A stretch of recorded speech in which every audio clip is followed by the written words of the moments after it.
This is the Coin Show Podcast.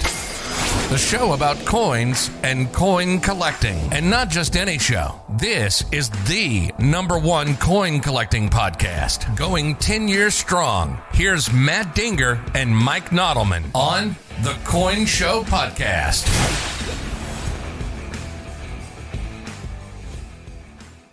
Well, that's something different. You like that? That was something I've been working on.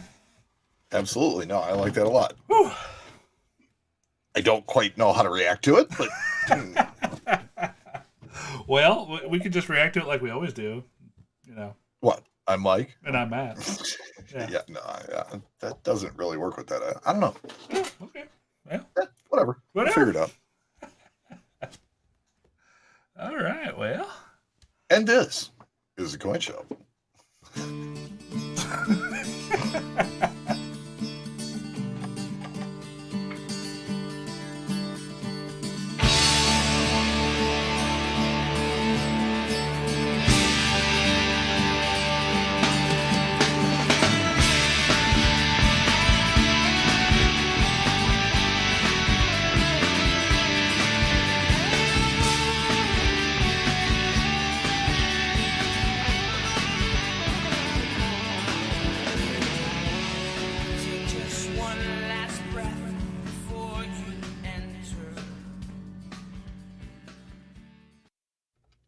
On this episode of the Coin Show, we're going to do a mangled massive news. We're going to talk about something else that I think is going to be interesting, Yep. and we will do our competitive coolest thing that walked into our shops this week. Okay, we're going to try.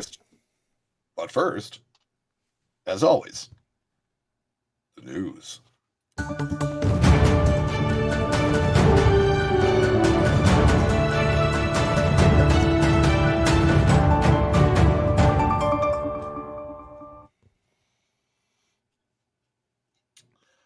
Summer Fun has been canceled. Womp, womp.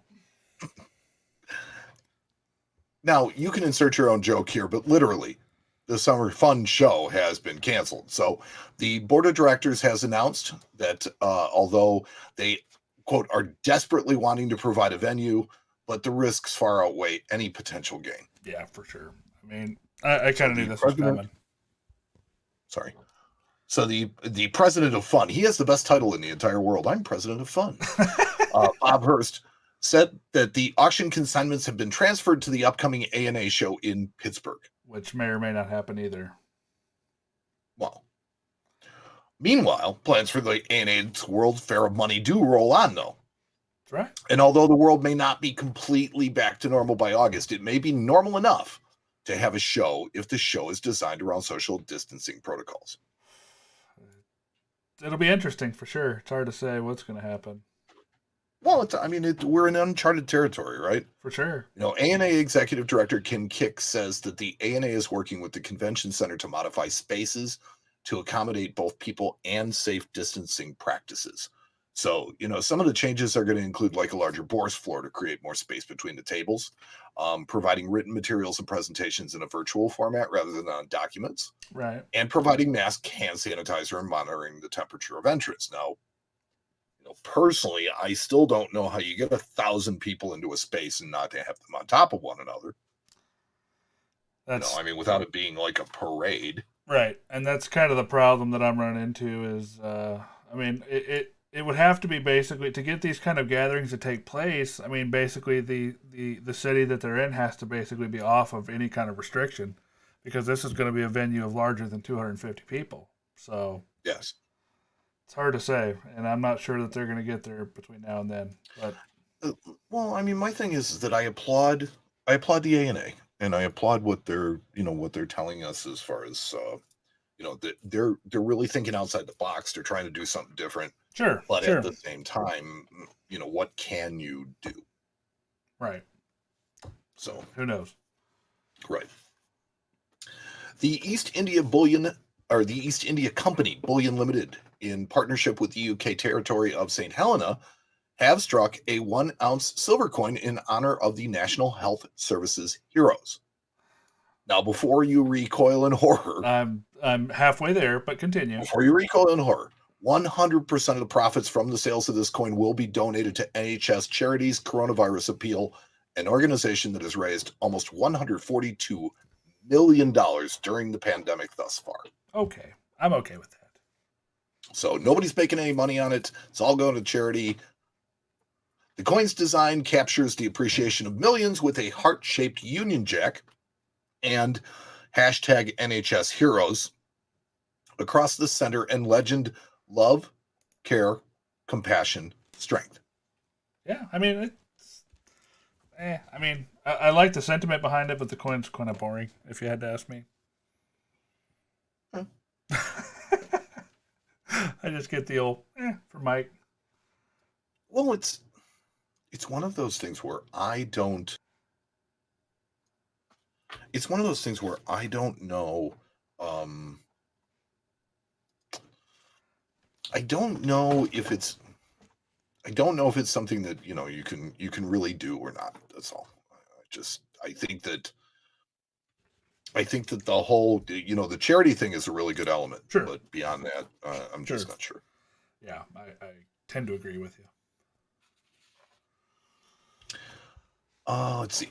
Before we, God, this sound is just killing me. I'm sorry. I'm gonna figure out some way.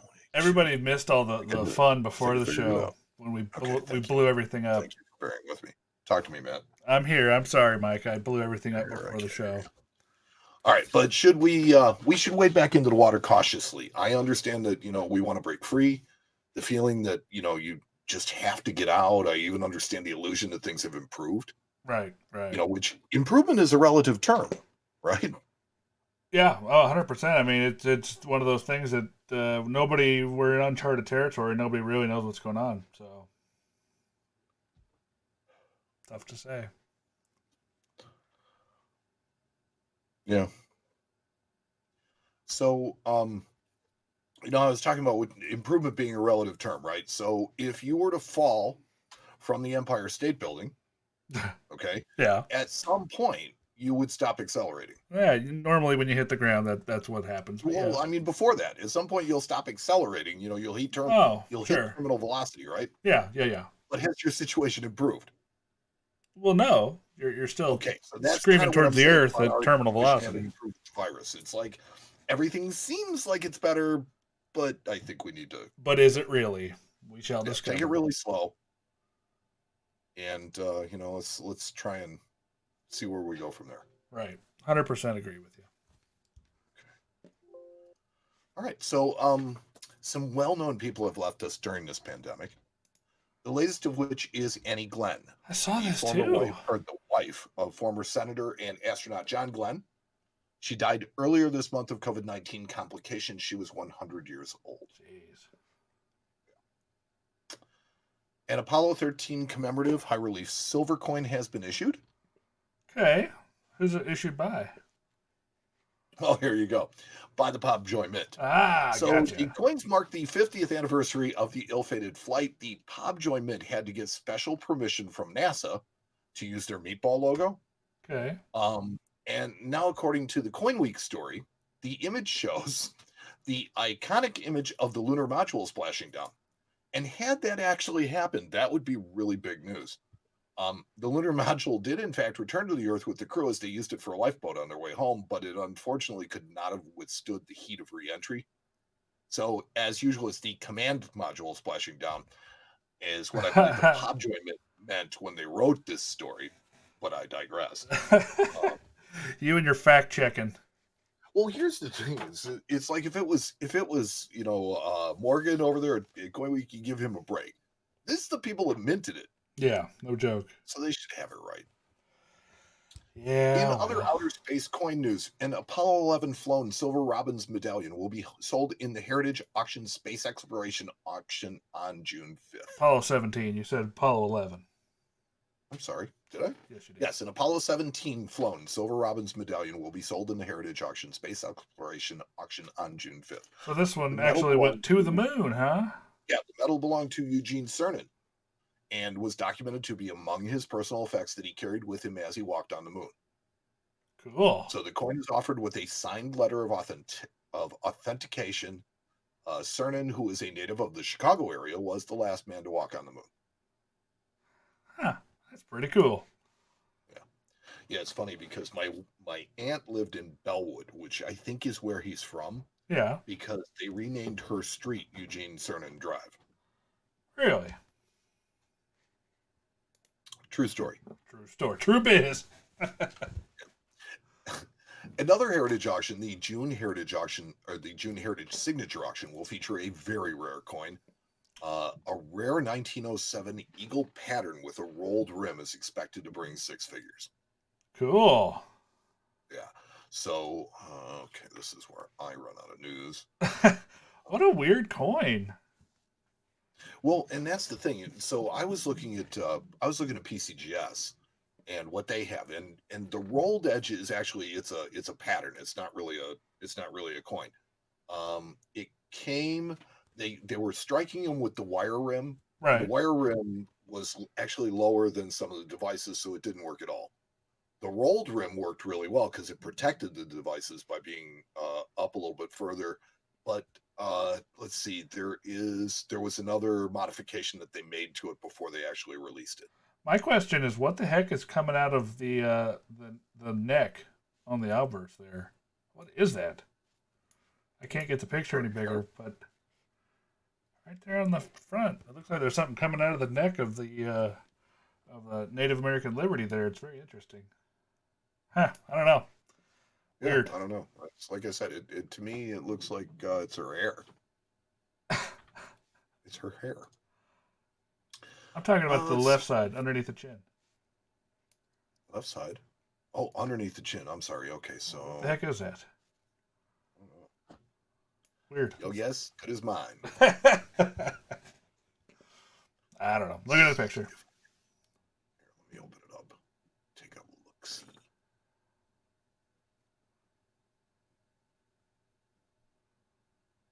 Oh, now I see what you mean. Yeah, it looks like a die gouge or something. I'm not quite sure what I'm looking at here, but I mean, are you sure that may not be just an anomaly in the picture? Maybe. I don't know. I'm just looking at the picture that I was given. It seems So to be a straight line, but I don't know. that's weird, isn't it? I mean, it's graded MS65, so that's gonna be kind of tough with a big gouge. I don't know if it's a gouge. If it was like a die gouge or something, and it was made that Yeah, way, if it's die gouged, then it wouldn't stop it from grading that high. raised But on the coin. I don't know, man. Just a weird looking mark. I caught my eye. So Yes, sir. maybe I'll do a little more research into it and see if I can't figure out what the heck I'm looking at. The finest graded 1862 Indian head cent is going to be sold at Stack's Bowers June 2020 Santa Ana auction. Ooh, what's it grade? This coin is MS68. God, I bet that And coin's a before you screamer. ask red brown. It's not. It's copper nickel, so there is no red or brown. Yes, no color designation on those. Correct.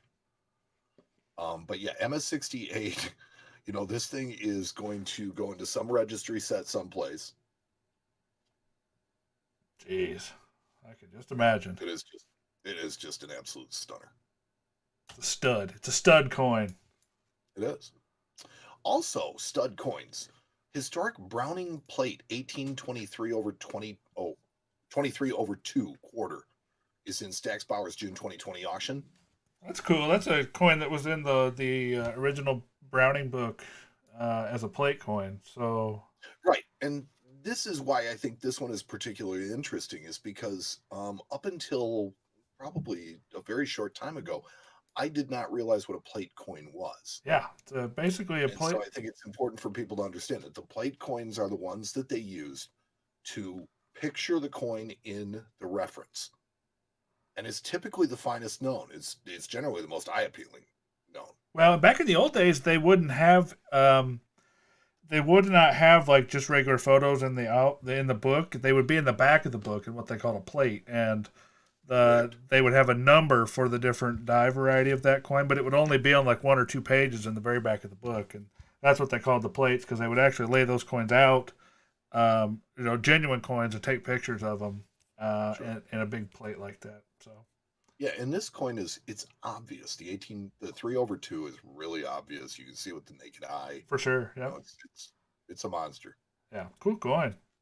Yeah, very cool coin. And let's see, what is it graded? It's EF45, PCGS. So it's fourth finest. Wow. Tough coin. Tough coin. Very tough coin. NGC has certified the very first Olympic gold medal for basketball. Cool. That's awesome. Yeah. Now, see, when I first saw this story, I was thinking about the Basketball Hall of Fame coin. That's not this. No. This is a Summer Olympics game gold medal from the 1936 Summer Olympics in Munich, Germany. Berlin, Germany. Or Berlin. I'm sorry, you're right. In Berlin, Germany. So that was Hitler hosted this games. It was the last Olympics that would be held for 12 years because of World War II. Yep, that's right.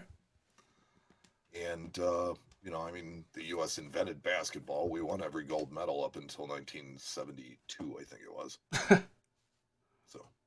So clearly this belonged to some American. Presented to William Wheatley, captain.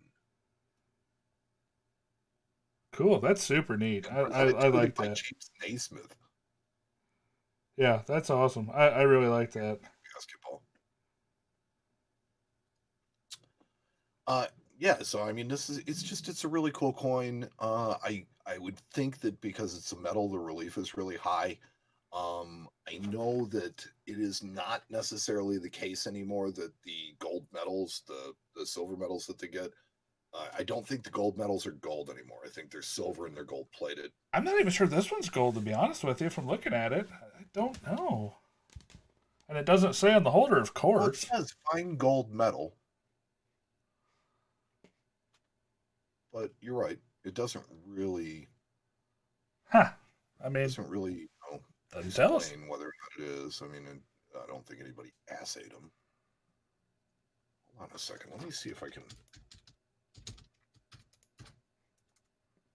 do a little research. I mean, it's just one of those things. It could be. It couldn't be. I'm not 1,000,000% sure if it is. I have it up here on the screen for everybody to see. Changed over time. Sure. Yeah. Yeah. Let's see. Medals. Okay. Design history. First. Okay. So they were silver and they were gilt. Ah, there you go. So yeah, I just could tell from the color of it that it wasn't really quite the right color to be gold. It looked gilt. So. But all in all, a very cool piece. For sure. Let's see. The latest talisman from Coin Invest Trust protects against the evil eye. The evil eye? Ooh. Yeah, so I mean, this is a super valuable coin. It's the Republic of Palau, $5, 2020. It's a 999 silver coin. I kind of want to try my new toy with the evil eye. Go ahead. The evil eye. No. Nothing. No, I know. The evil eye. That's better. It's evil. And it's the evil eye. Matt, I think you have too many toys. I do. I'm getting way too many toys. Too many toys. Yeah. But you know how we feel about toys, don't you? Yeah, we got to have them. We're men. Men in our toys. Boys in our toys, right? Oh. We love them. We do. We love them. Let's see, what else do I have? I have the United States Mint opened sales for the 2020 Basketball Hall of Fame commemorative. Okay, I can see that. That's finally in the news. Yeah. So the Basketball Hall of Fame coin is going to come out June 4th. Of course, there's a proof and an uncirculated of each option. There's a gold coin, $5 gold coin, and a silver dollar coin, and a clad $half coin. Now here's what rubs me. It's something rubs me every time, right? Tell me what it is, Mike. All right, so what's eating Mike? Well, what's eating Mike on this one is okay. So the gold coin is being sold by the grid, right? They just go off the metal and their typical overprice. The silver dollar coin is going to be $74. Okay, and that's a little bit higher than the commems have been in the past, right? But not like tremendously, but still okay. It's not even an ounce of silver. Yeah.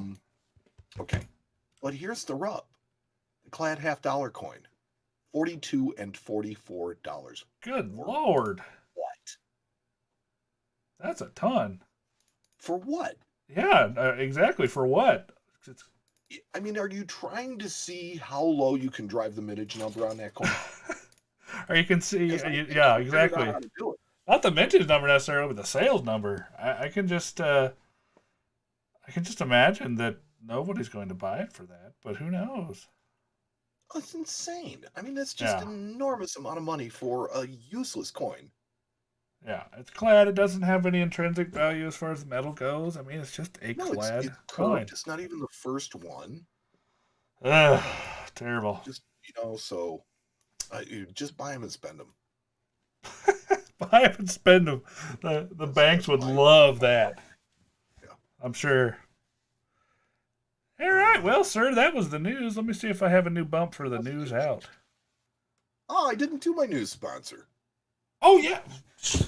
Well, here I am. What's who was the news brought to us by, Mike? With everything. Yeah, we had it got a little rough getting going, but we're here now, so we're getting it. We're making it. We're doing it. Yeah, you don't want to see how the sausage is made. That's what they always say. That's exactly right. That's right. So, Mike, why don't you go ahead and tell us who the news is brought to you by tonight? Okay. So the news tonight is brought to us by Zippers.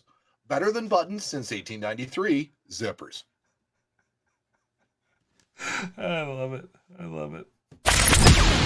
You're listening to the Coin Show Podcast with Matt Dinger and Mike Nodelman.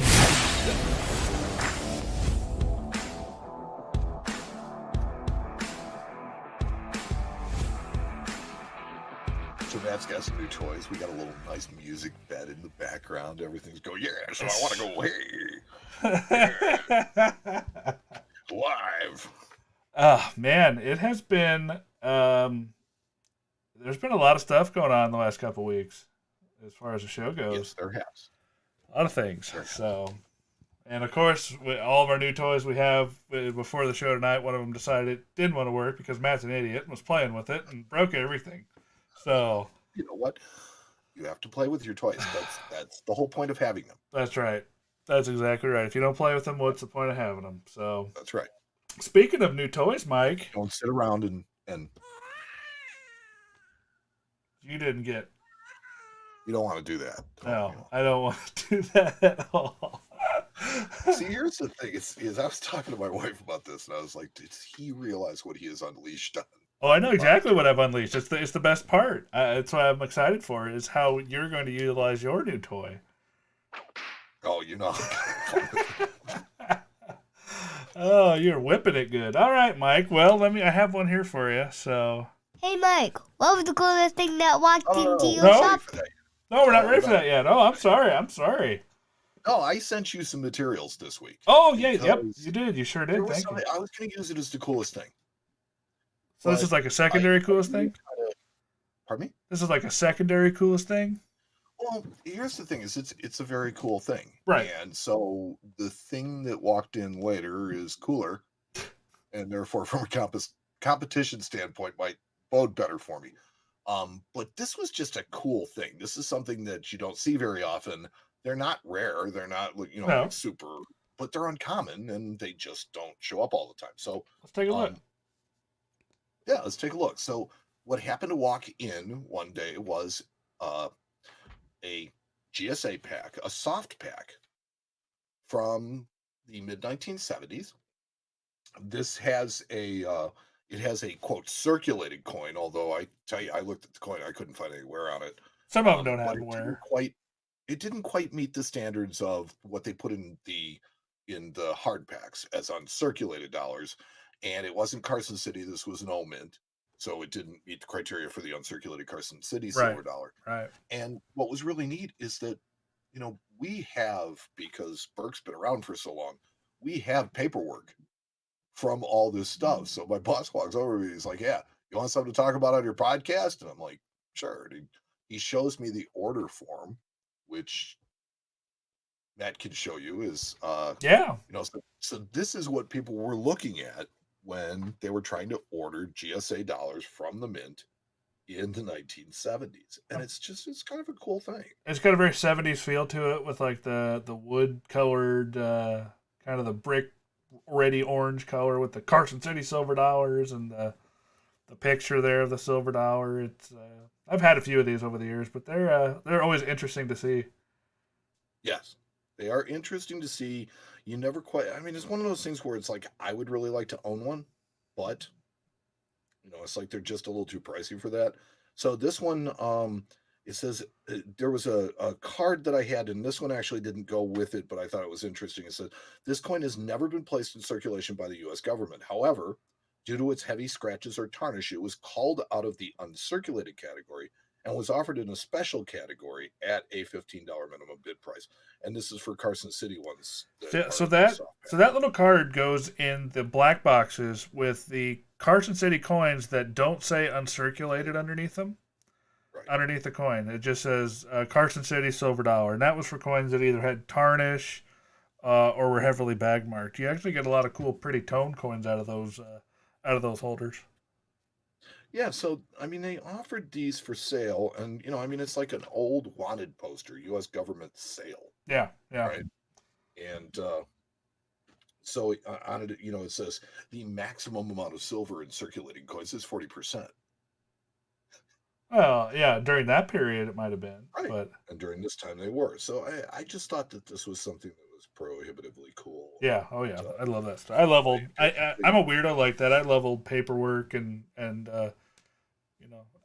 pieces of stuff like that are just related to coin sales. I always like that stuff. Apparently they had a ton of 82, 83, and 84 CCs. Yes. Because they're on the form. There's 82, 83, 84 CC. Then you can put in any coin you want, but there's actually a slot for 82, 83, 84. Minimum acceptable price was $30. Yeah, I think of one of the dates. I think it might have been 82. They had like 85% of the mintage in the GSA hoard. So yeah, I think that was 85. Nah, Because it was a relatively uncommon coin up until the GSA hoard, and now all of them are in GSA holders. but I think one of the common dates too was like 85 was like 60% mintage. But I think one of the other dates was up to 83 or 85% of the total mintage was in that hoard.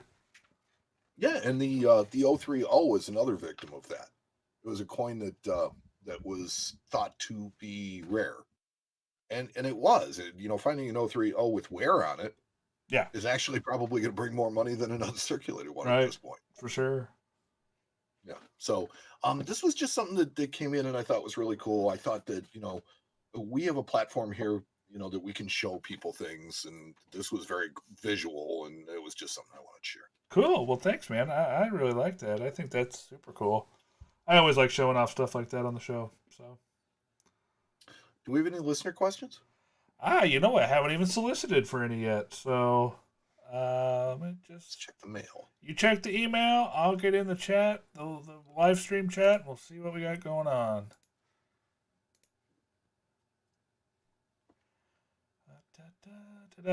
I'm singing over here.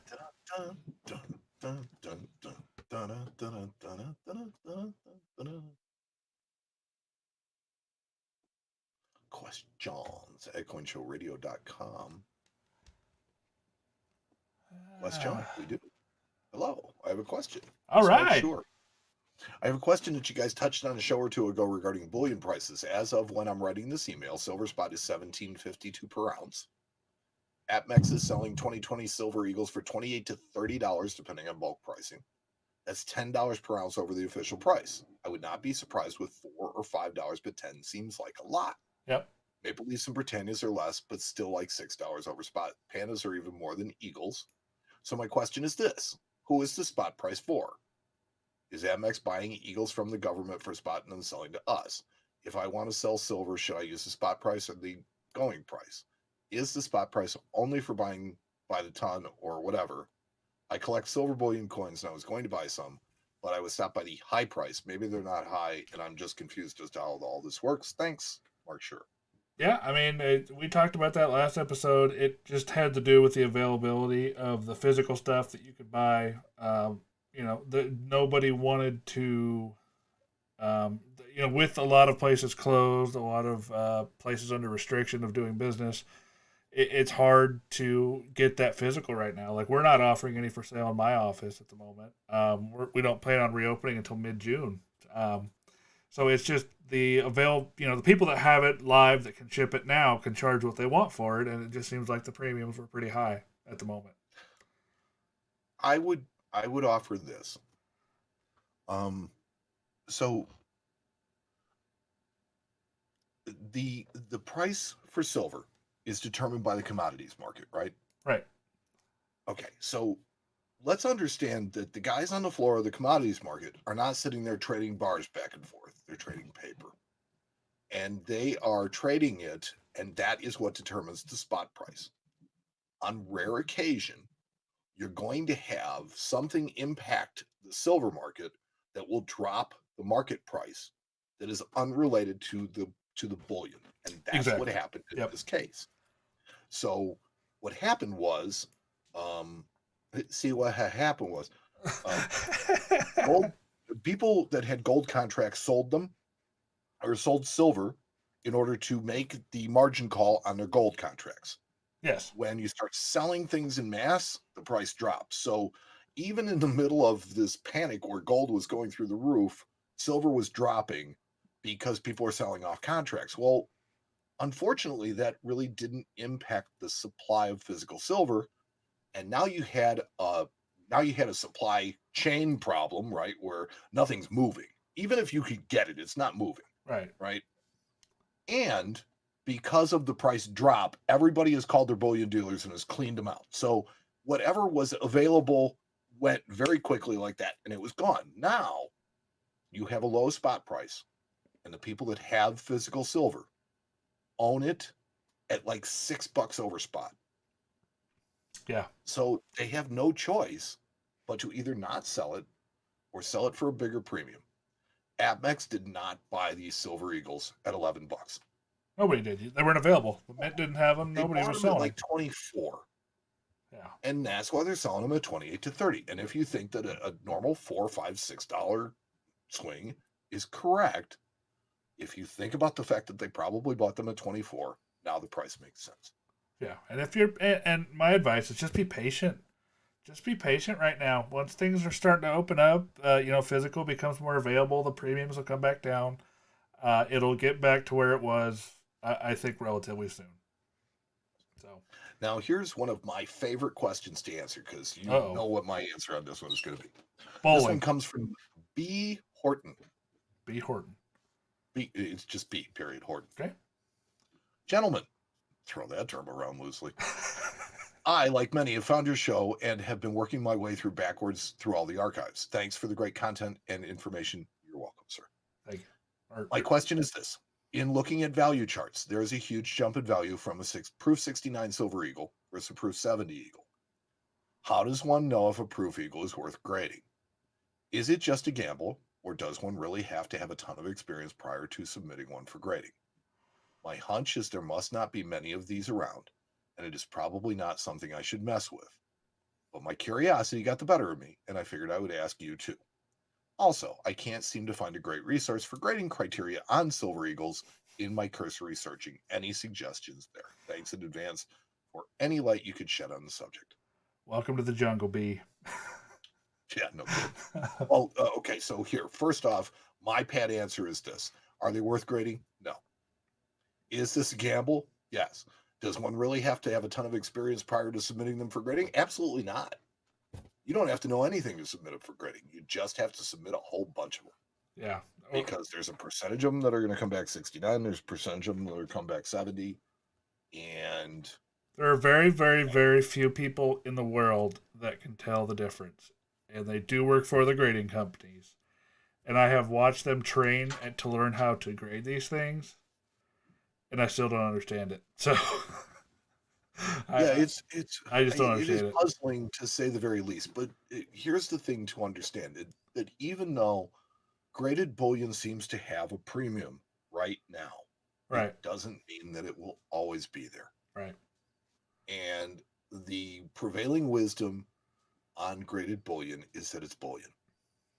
The proof Eagles sell for more than bullion price, but they sell for about $30. A little more right now, but yeah. Okay, and sometimes a little more, and as silver goes up and down, they kind of bob and weave. But the point is that they're generally never worth grading. And as far as a resource for grading criteria on Silver Eagles, there really isn't any grading criteria because everything on a Silver Eagle is going to be 68, 69, or 70. Yeah, right. So there's no where. That's all strike.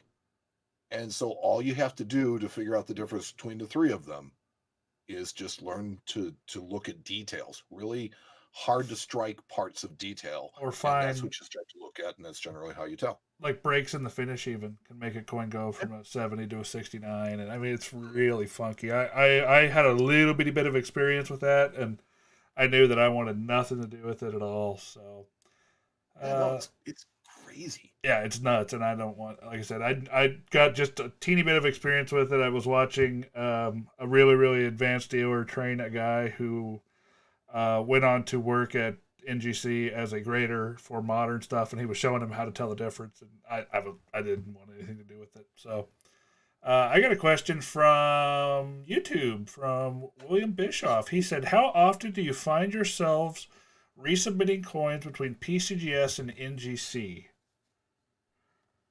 So, do you have a lot of experience with that with you guys yet?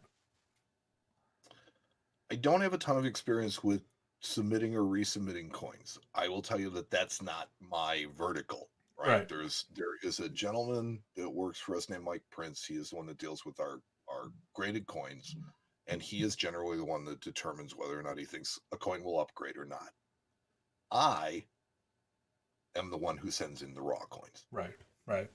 So I do this in our store, and I will tell you that maybe every year I will crack maybe 100, 150 coins a year out of the probably 20,000 coins that we send in, or coins that come out of other holders. It does happen, and most of the time you don't really gain anything from it. The crackout game kind of sucks, to be completely honest with you. I don't like it. But there are some coins that the different grading companies grade a little bit differently from each other, and those tend to be the coins that we crack out and send to the other company. That's more of an educated kind of thing. You know that one service versus the other is tougher on something or looser on something, and you know that getting it in the holder is what's important. But getting in the right holder is what's important. But the answer to how often is not very often.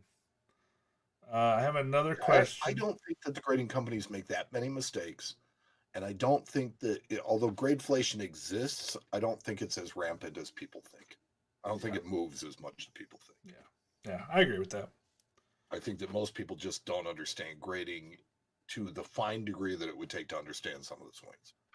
Looks like we have a question from Kamal Rai. Hopefully I said that right. What is the prediction gold price, rise or fall coming in the future? Yes. Yes. That's my prediction. Yeah, I mean, honestly, in my opinion, as somebody that does deal with gold and silver and bullion every day, you have to look at the economy. You have to look at the world right now and ask yourself, how comfortable do you feel with everything that's going on? The more comfortable you feel, the more likely that the price is going to go down. The less comfortable that you feel, the more likely that the price is going to go up. And that is the really quick and dirty of what you should do with your gut. Other than that, there's a lot of other things that go into it that I don't really necessarily want to get into tonight. I don't know about Mike, but a really good illustration of exactly what you said happened at the beginning of the pandemic when everything started to shut down. Right. That was when people started going, God, I'm really uncomfortable. I'm going to have to stay at home. I don't know if I'm going to be able to work. God knows how much longer I'm going to work. Is my company going to lay me off? And all of a sudden, the price of metal shot way up. Yep.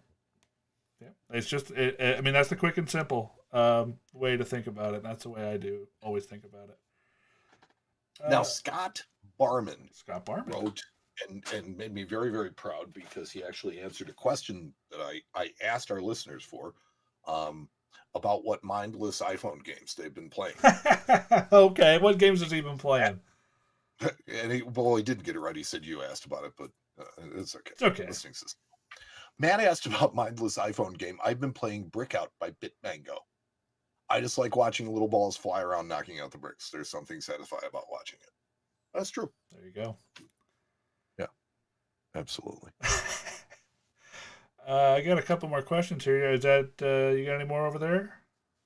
Yeah, I got a couple more. Okay, shoot. Let's see. Okay, so Scott also wrote to us after a few weeks of convalescence. I was binge listening to the podcast. I apologize, Scott. You can't sue us for that. I'm surprised and pleased that Mike reads my blog and has felt it was worthy to mention on the show. I am listening to episode 160 and heard the mention of my post about disinfecting money. Hearing your reaction was confirmation that the light, tongue-in-cheek tone was well received. As an aside, even though my platform is a blog, I try to be complete as possible. Thank you for the mention, Scott. That's from Coin Collector's Blog. Cool. Awesome. Yeah. Well, thanks for listening, Scott. I hope you feel better. Yeah. And Mark sure sent us a sponsorship suggestion, Oxygen, providing cellular respiration to animals for 2.4 billion years. You guys have too much fun with that. It's just I love it. You see how simple it is. It's I was signing up some other companies before we came on tonight. We were talking one time, and I gave you like 3 or 4, and you were like, "No, that's a real company. No, can't do that. No, yeah. No, you shut down everyone I hit, so I'm just never going to try again. That's how I work on things. If I try a couple times and I fail, then I just quit. Well, I've hurt your feelings somehow. No, you didn't hurt my feelings. I just am bad at it. If I'm bad at something, I don't continue to try to do it. Very, very, very picky about certain things, so it's like I tend to be a little anal and OCD about it. You're a control freak. That's what it is. I am a total control freak.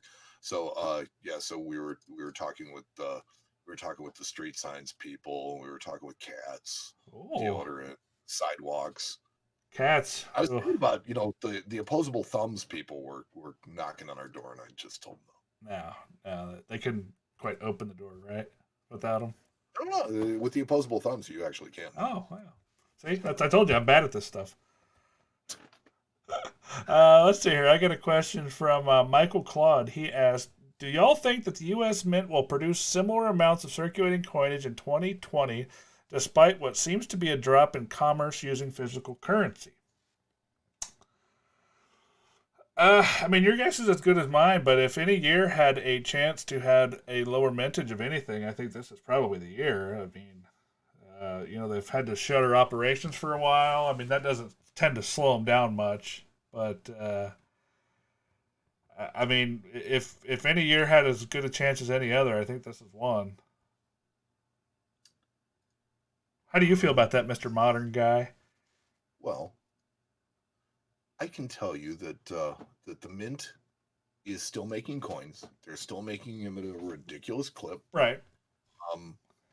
The best example I can give you of something to compare it with would be 2009. Let's say, because 2009 the banks fell apart and there wasn't a need commercially for a lot of coin. Right. And so it wasn't there. I think this year is probably going to be very similar to that in that there won't be as much commerce transacted in person. Yeah. So, coin will not be as used, but we're never going to slow down as far as, using it. It's just not going to happen. I mean, I agree. It's just one of those things that we seem to be the one, it seems to be the one thing that we really pride ourselves on is our use of currency for everything, and our the fact that our currency is, renowned around the world as being something that you can take no problem. So, well, what's really funny about that is, yes, you're correct in the fact that the American dollar is the preferred money around the world, right? Right. But from talking to somebody from Europe, I have learned Europeans are much more likely to have cash and coins in their pocket than an American. It's interesting. It's just one of those things where it's like, we are so much more pull out the debit card for a 25-cent purchase and boom, there it is. Right. A lot of places in Europe don't allow it. And so it necessitates the actual carrying of money. Interesting. Got one more question here. William Bischoff again asked, how do you value CAC stickers on coins? Question I've answered a couple times, but I'll take another crack at it. So there are a couple ways to do it. The Gray Sheet Coin Dealer newsletter actually recently just came out and started adding CAC bids to some, most of the popular coin series. So if you're on the dealer side, it makes it relatively easy. But if you're on the collector side and you're trying to figure out what a CAC coin might bring, you're going to want to look at places like Heritage, Stax Bowers. Look at some of their completed auctions for the same coin that you're looking at, and even eBay if it's not a super expensive coin, and that will help you kind of realize what that particular CAC coin brought to the table as far as money goes versus a coin that was not CAC'd. Also, PCGS CoinFacts does a really great job of keeping track of a lot of auctions of certain coins. So you might use that website and look at the CAC prices versus the non-CAC prices. That's the way we do it quick and dirty if we don't happen to have a Gray Sheet in front of us. So hopefully that helps. What's that? Can I pontificate on that for a second? Please do. Well, I mean, here's the thing about CAC stickers is I don't think on lower end coins they're very useful. That I think that the lower the population on a coin is, the more useful the CAC sticker is. For sure. I mean, if it's a common coin with a CAC sticker, it doesn't add much value. It probably doesn't even add the $12.50 that it costs to send it in. But there are some coins that, on really, really expensive or really, really rare coins, it can add 20% to the value just because there are not that many coins out there, and for one to get a CAC sticker is significant as far as the value goes. Yeah, I mean, that was just kind of my thought on it, was that the CAC sticker, when there's a population of 10, one having a CAC sticker, okay, at least it's at least correct and nice for the plus. grade, right. It's either correct or plus, so it's not going to be one of the lower end coins for the grade, just not. Right. Yeah, that's right. That's what I think too. So. All right, buddy. Well, that was fun. I'm learning some things. I love listener questions. That's probably my favorite segment. I know yours is what walked in, but man, listener questions are fun. Yeah, listener questions are fun. They're fun because you never really know what you're going to get. That's right. Okay. Well, I know I earlier I jumped ahead, but now. Hey, Mike. What was the coolest thing that walked into your shop this week?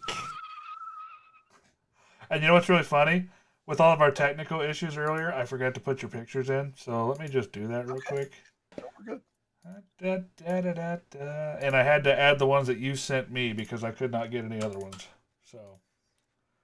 Yeah. Well. Whoa. Hey. Okay. So I'm gonna go first, I assume.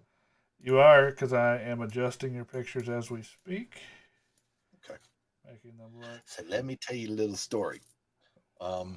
We had a coin that came in. It's coming, guys. I promise. Sorry. Oh, it's okay. I was going to give you kind of a walk up to it. Okay. So we had this coin walk in, and of course it is something that you just honestly don't see very often. You don't see very many of them. And what? Oh boy. They're crooked. Oh, well, that's nothing new. I took them. No, I mean, like, they're crooked in the program. Program doesn't even like them. It's all right. I'll work on it. You just keep talking. Okay.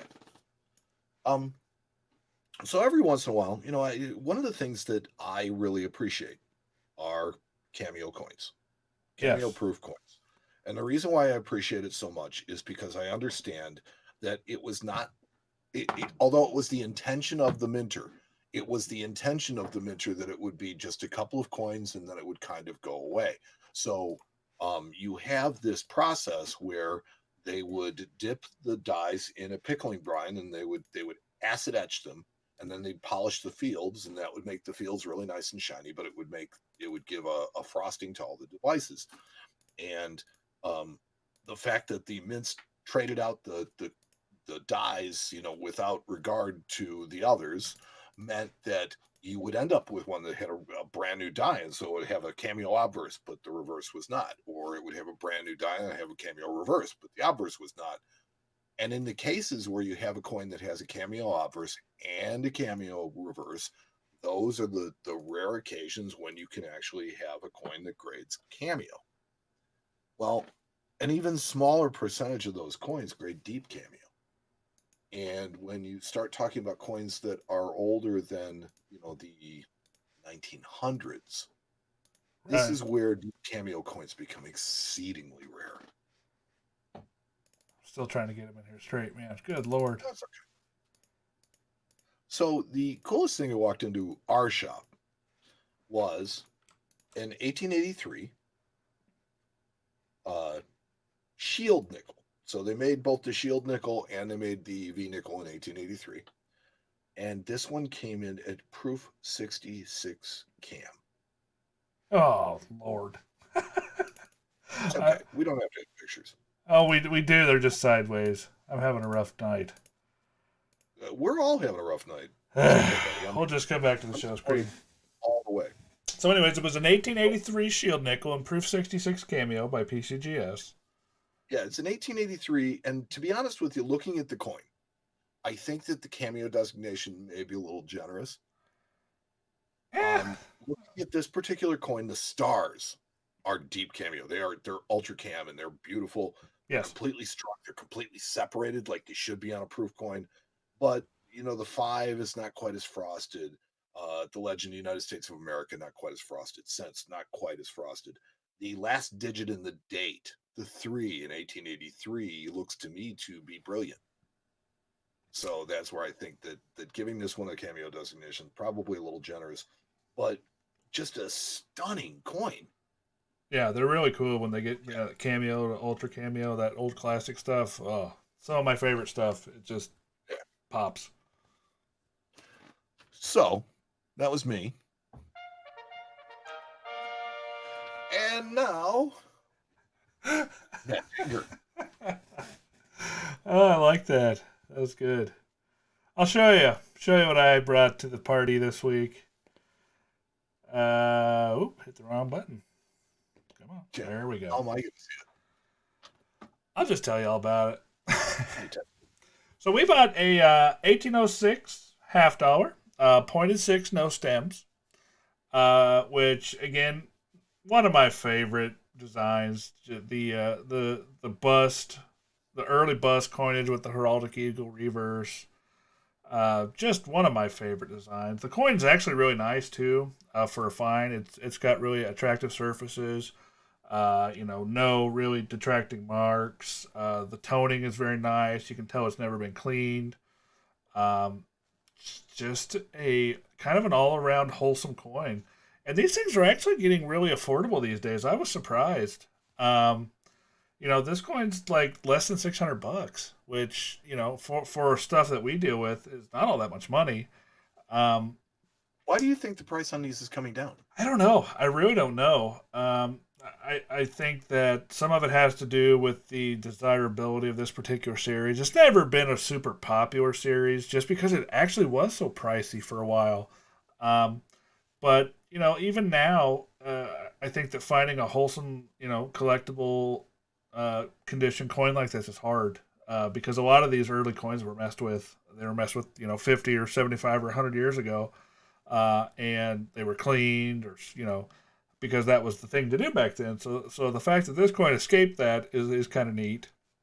And to me, what makes it the coolest thing is just the fact that it's a nice, wholesome, original, non-screwed with coin. Well, for anything to survive 114 years and still be problem free is That's almost miraculous. That's 200. Let's see, 214 years. you said 114. I'm sorry. So 114 is Even better, yeah, right. 114 is even better. And yeah, that's kind of the thing. So yeah, I cheated. I went on YouTube and looked. Yeah, this is your classic, drape bust $half. These are they're really cool coins, and this one is a fine plus.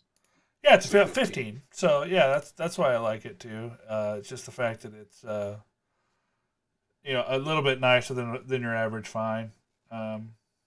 Just a super pretty coin. So I was happy to get it. It's nothing, not the most expensive or most amazing thing that could come through the door, but it was just something that I caught my eye because of its originality and its look, and just was a nice coin.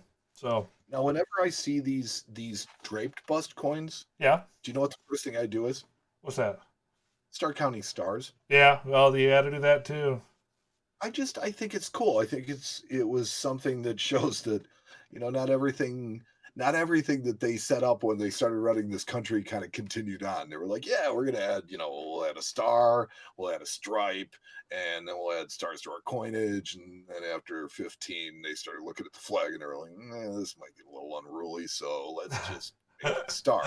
And Yeah, we got olive branches and bundles of arrows and all sorts of stuff going on. just all this stuff. So, well, I mean, the arrows and stuff like that, those never changed from 13, right?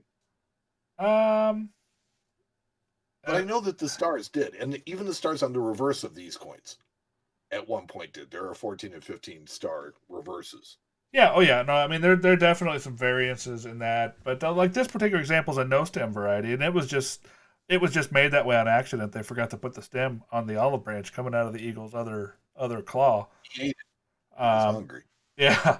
So, I mean, that's just a variety that was just done by the die engraver. It's nothing really, nothing really that was done on purpose. So, yeah. But yeah, cool stuff. That's my favorite stuff. Every time I get a coin like that, I'm going to bring it to the show. So, All right, so comment. Yep. Which coolest thing you like better? Yep. Matt, Mike. And we'll figure it out. We'll come back and we'll talk about it next week.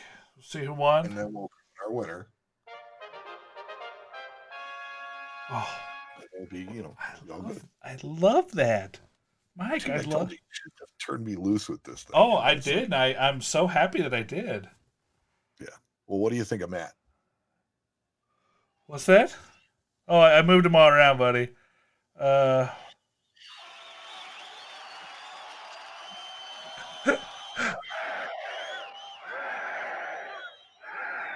God, where did you get your sound effects from? The 1960s? Good Lord. Oh, okay. So you're gonna make fun of him now.